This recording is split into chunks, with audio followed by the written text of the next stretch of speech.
கிறிஸ்துவுக்குள் பிரியமான சகோதர சகோதரிகளே, இயேசு கிறிஸ்துவின் இனிதான நாமத்தில் நான் உங்களை வாழ்த்தி வரவேற்கிறேன்.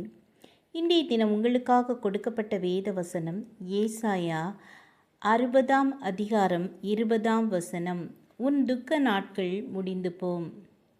துக்கம் என்றென்றைக்கும் நீடித்திருக்கப் போவதில்லை. கர்த்தர் அதற்கு ஒரு முடிவு உண்டாக்குகிறார். உன் துக்க நாட்கள் முடிந்து போம் என்று அன்போடு ஆறுதல் படுத்துகிறார். அவர் அடித்தாலும் அரவணைக்கிற தேவன், காயப்படுத்தினாலும் காயம் கட்டுகிற தேவன், ஒரு தாய் தேற்றுகிறதைப் போல தேற்றுகிறவர், தகப்பன் பிள்ளையை சுமக்கிறதைப் போல சுமக்கிறவர்.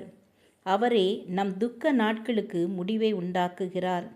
இரவுக்கு அடுத்து ஒரு பகல் உண்டு, தோல்விக்கு அடுத்து ஒரு ஜெயம் உண்டு, கண்ணீரின் பள்ளத்தாக்குக்கு அடுத்து ஒரு நீரூற்றுண்டு, மாறாவுக்கு பின்பு ஒரு ஏலிம் உண்டு. அப்படியே துக்கத்திற்கு பின்பு ஒரு சந்தோஷமும் ஆறுதலும் நிச்சயமாகவே உண்டு. மாணவர்கள் இறுதி தேர்வுகள் எப்பொழுது முடியும் என்ற எண்ணத்துடன் படித்தாலும் பரீட்சைக்கு அடுத்து விடுமுறை உண்டு.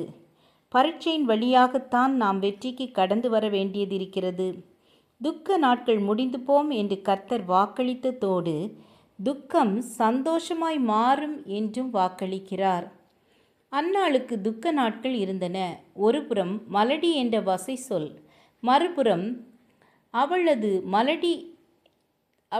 சக்களத்தியால் நாள்தோறும் அவளை புண்படுத்தி பேசப்படும் அவச்சொற்கள்.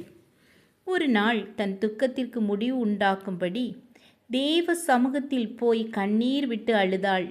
வேதம் சொல்லுகிறது, அப்பொழுது அவள், உம்முடைய அடியாளுக்கு உம்முடைய கண்களிலே தயை கிடைக்க கடவது என்றாள். பின்பு அந்த ஸ்திரீ புறப்பட்டு போய் போஜனம் செய்தாள். அப்புறம் அவள் துக்க முகமாயிருக்கவில்லை. நீங்கள் ஜெபத்தில் கர்த்தருடைய பாதத்தில் எதை வைக்கிறீர்களோ அதை அவர் பொறுப்பெடுத்து கொள்ளுவார். துக்கத்தோடு கண்ணீர் விட்டு மன்றாடி கொண்டிருக்க தேவையில்லை.